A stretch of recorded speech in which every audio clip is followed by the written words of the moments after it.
A woman stands at the bottom of a cellar staircase in October. She is holding a kerosene lamp. Around her, shelves disappear into the dark.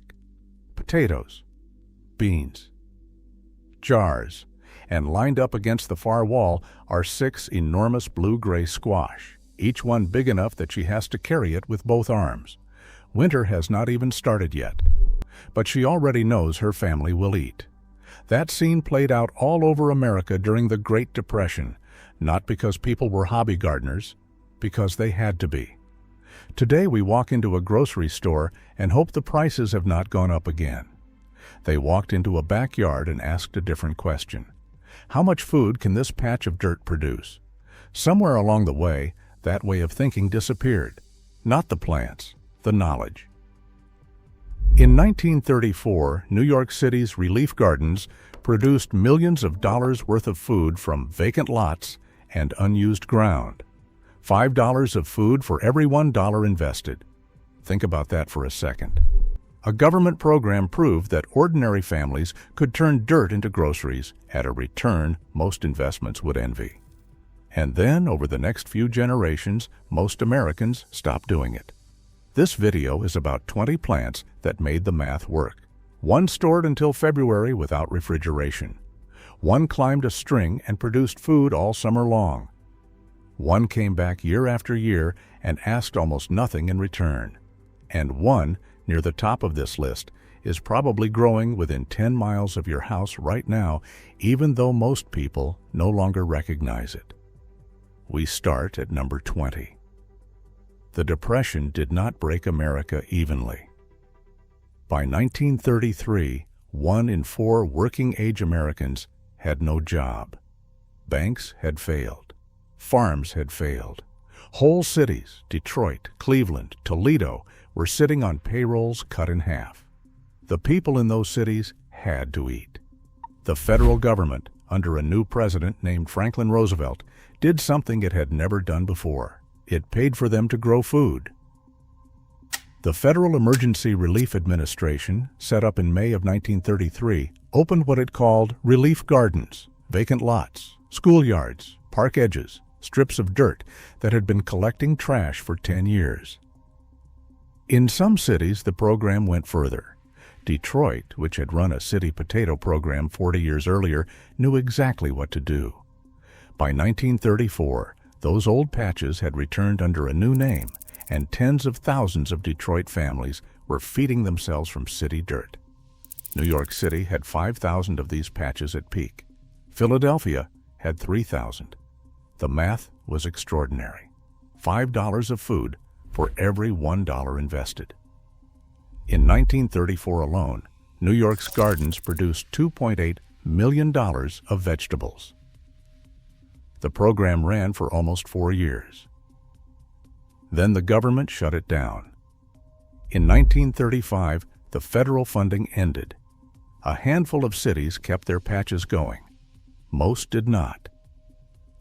A few years later, when the country went to war, the same plots were planted again under a new banner. Victory Gardens. Same dirt, same seeds, different name.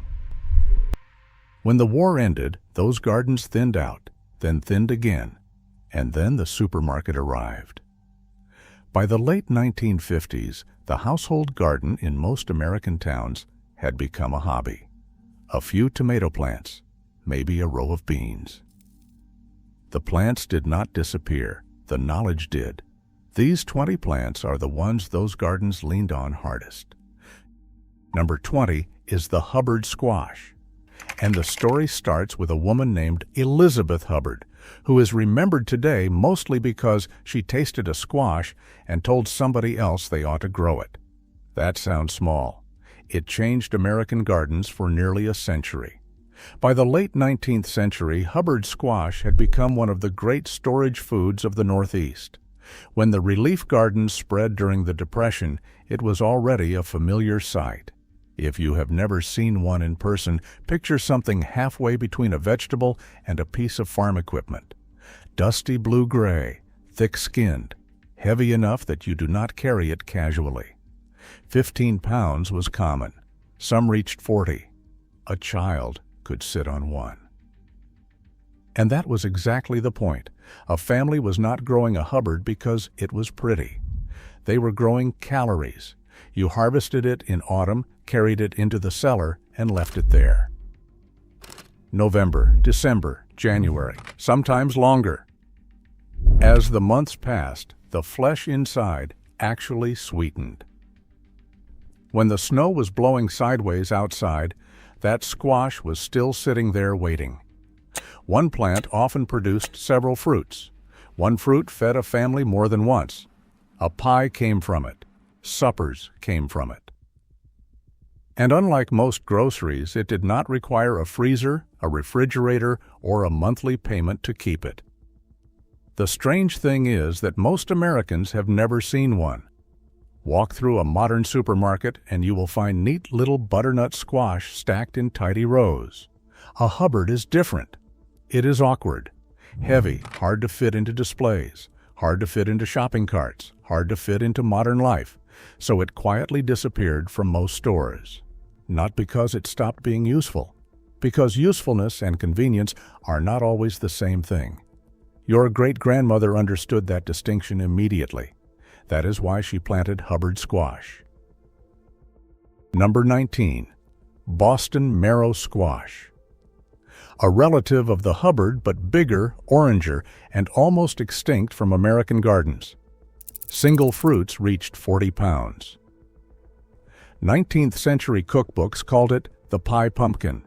If you have ever eaten Libby's canned pumpkin out of an orange can, that is a Boston marrow descendant. The fresh squash disappeared from grocery shelves for the same reason the Hubbard did. It went to the cannery, and the cannery kept the genetics and dropped the name. Number 18 on this list is Stowell's evergreen sweet corn, bred by a man named Nathan Stowell in Burlington, New Jersey in 1848. For an entire century, until a hybrid called Silver Queen replaced it in 1956, this was the white sweet corn of American gardens. It was called evergreen because the ears would hold their milky sweetness on the stalk for weeks. A family could harvest a few ears at a time, all through September. The new hybrids go starchy in days. We pick them younger and buy more. Number 17. Danvers half-long carrot. Developed in 1871 by market gardeners in Danvers, Massachusetts, for one reason. It grows in heavy New England soil where nothing finer would. The roots are 6 to 8 inches long, blunt at the bottom, and they keep in a root cellar for months without going soft. Today's grocery store carrots are bred cylindrical to fit a plastic bag. The Danvers does not fit a bag. It also tastes better. Make of that what you will. Number 16. The Detroit dark red beet, released by a Detroit seed company in the 1890s. The storage beet of the early 20th century. You pulled them in October, twisted off the tops, and packed them in damp sand in the cellar. They lasted until April. A fresh beet in February tastes like cold, sweet earth. Number 15. Henderson's Bush Lima bean, introduced by the Peter Henderson Seed Company in 1889.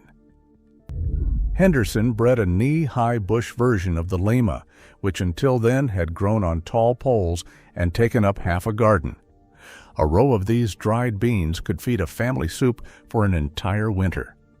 The grocery store now charges about $5 a pound for dried lima beans. A row of Hendersons gives you 4 pounds, dried by October. Number 14. Mammoth Russian sunflower, brought to the American plains in the 1870s by Russian Mennonite immigrants who knew what sunflowers could do. The seed heads grew wide as dinner plates. Families pressed the seeds for cooking oil and fed the meal to chickens.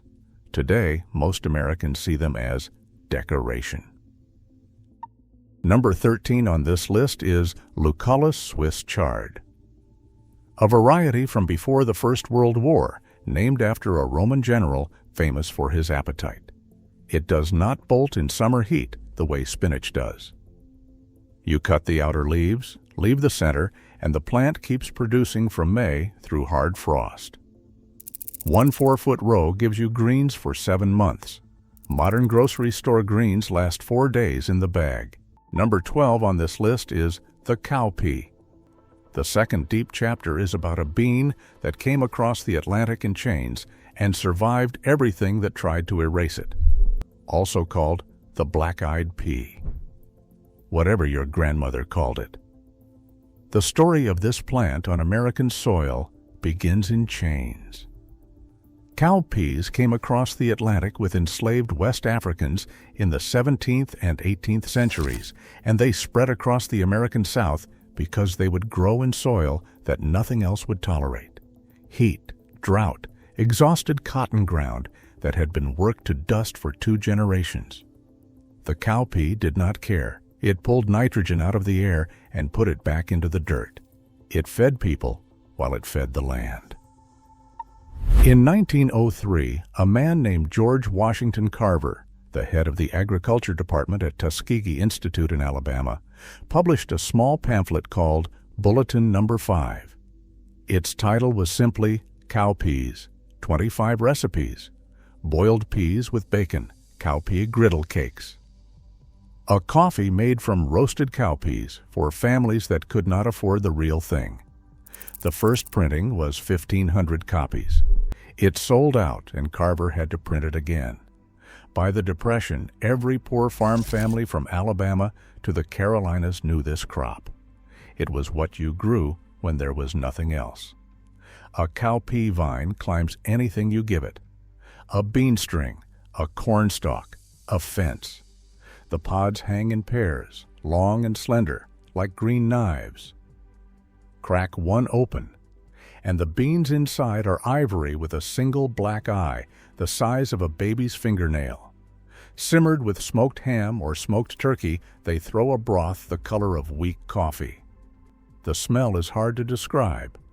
Earth, salt, a little smoke. The kind of food that means a family went through another month. After the Second World War, 2 things happened at once. Black families left the rural South in their millions for northern cities, and the supermarket arrived in every American town with canned, dried, and frozen beans. The plant did not need to be grown at home anymore. It quietly fell off the garden seed catalogs.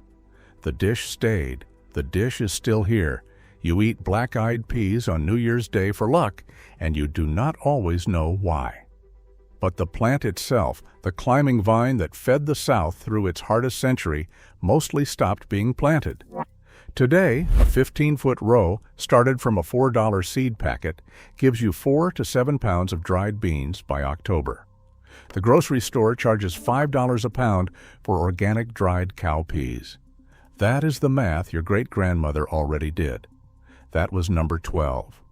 I want to pause here for a second, because the question is not really why these plants disappeared. They did not disappear. You can buy seeds for every single one of them right now, online, this afternoon. The question is why your family stopped growing them. The answer is not laziness. It is not that people got soft. The answer is that the chain of knowledge broke. Your great-grandmother knew how to plant, harvest, dry, and store these crops because her mother had shown her, and her mother had shown her. That chain ran back through the Depression. It ran back through the homesteaders. It ran back through the colonists. Then sometime around 1955, in a suburb outside Cleveland or Phoenix, somebody decided not to teach their daughter because they thought she would not need it. The grocery store was permanent now. Why would she need to know how to put up a bushel of beans for winter? She would not, until prices started climbing. If you have already recognized one of these plants from your own family, hit subscribe. 60 more plants like these are coming this year. Number 11. Late Flat Dutch Cabbage, a storage cabbage that had been grown in American gardens since the 1840s. Heads grow heavy and tight, 12 to 15 pounds in good soil. This was the cabbage you grew to make sauerkraut, A single 50-gallon crock, fermented in October, fed a family vitamin C through a winter that did not see a fresh vegetable for 5 months. The grocery store now sells you a small glass jar of kraut for $8. Number 10. Purple top, white globe turnip. Documented in American gardens since at least 1880. 50 days from seed to harvest. A family who lost the spring crop to flood or frost could plant turnips in July and still eat by September. You ate the greens, too. Number 9. Hollow crown parsnip. A 19th century English variety that took root in American gardens. The roots stay in the ground all winter and get sweeter every week. By March, when the ground was just soft enough to dig, you pulled white roots that tasted almost like sweet potato. Quick fact while we are on the count. By 1944, with the Depression-era patches long gone, but the country still remembering the trick, 20 million American households were keeping a victory garden. Those backyards produced about 40% of every fresh vegetable eaten in the United States that year. 40%. From backyards. Number 8. Dwarf Scotch curled kale. A short, sturdy, frost-resistant kale that survives outdoor winters in most of the country. You plant it in August. You harvest it in February. The leaves sweeten after the first hard freeze, the same way the parsnips do. One row of dwarf Scotch kale, set in late summer, gives you fresh greens through a season when grocery store lettuce is 2 months out of a Mexican greenhouse, and the price reflects it. Number 7. The soybean. Most Americans today think of soybeans as a commodity ticker. In the early 1930s, Henry Ford built a soybean laboratory in Dearborn, planted 8,000 acres at his factory farms, and at the 1934 Chicago World's Fair hosted reporters at a 5-course soybean banquet. Soy bread, soy milk, soy ice cream. He believed soybeans were going to save the American family farm. The Depression-era gardener who took his word for it could grow a row, dry the beans, grind them into flour, and feed a family protein for months on a packet of seeds. We forgot soybeans were ever a garden plant. That brings us to the climax of the list. Number 6. Number 6 on this list is the potato, the plain russet potato. And it is here because of what one stubborn Detroit shoemaker did with a vacant lot in 1894. His name was Hazen Pingree, a shoemaker turned mayor. He kept winning elections. When the Panic of 1893 hit the country, Detroit collapsed. Factory closures, bank failures, unemployment in some neighborhoods over 40%, riots in the streets. Pingree's wife, Frances, looked out the kitchen window and noticed what he had not. The city was full of vacant lots, empty land held by speculators waiting for prices to rise. She told her husband those lots could feed people. He took the idea to the city council. They refused to fund it. The city's churchmen contributed $13.80 and mocked him from the pulpit, so Pingree sold his prize racehorse to pay for tools and seeds. On June 6, 1894, the city started plowing 430 acres of empty Detroit dirt. 3,000 families applied. 945 got plots. Each got a half acre, mostly planted in potatoes. That fall, those families harvested $14,000 worth of food off ground that had been growing nothing. In 19th century money, that is somewhere around $500,000 today. The next year, 1,500 families participated.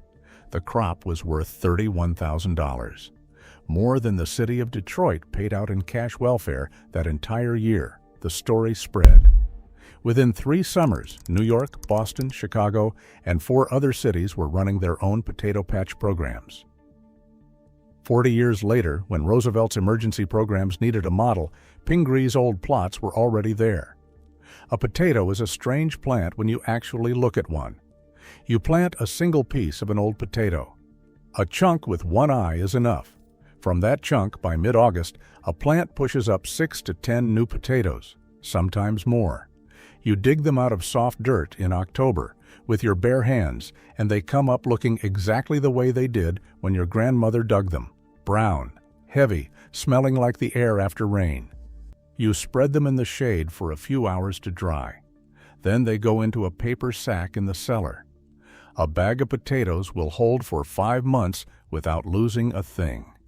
So here is the math the Pingree families ran in 1894, and the math your great-grandmother ran in 1933, and the math nobody is bothering to run today.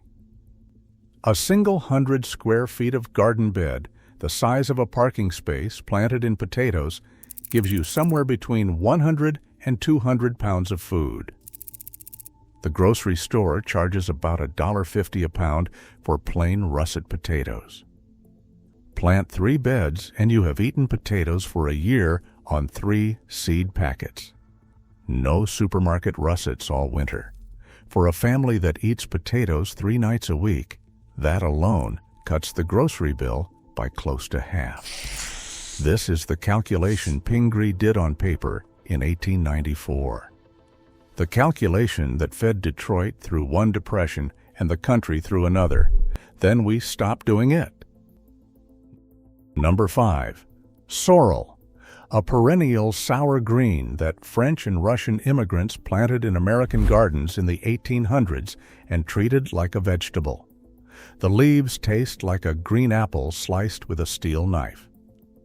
A handful in a pot of potato soup turns it into something French restaurants now charge $20 a bowl for.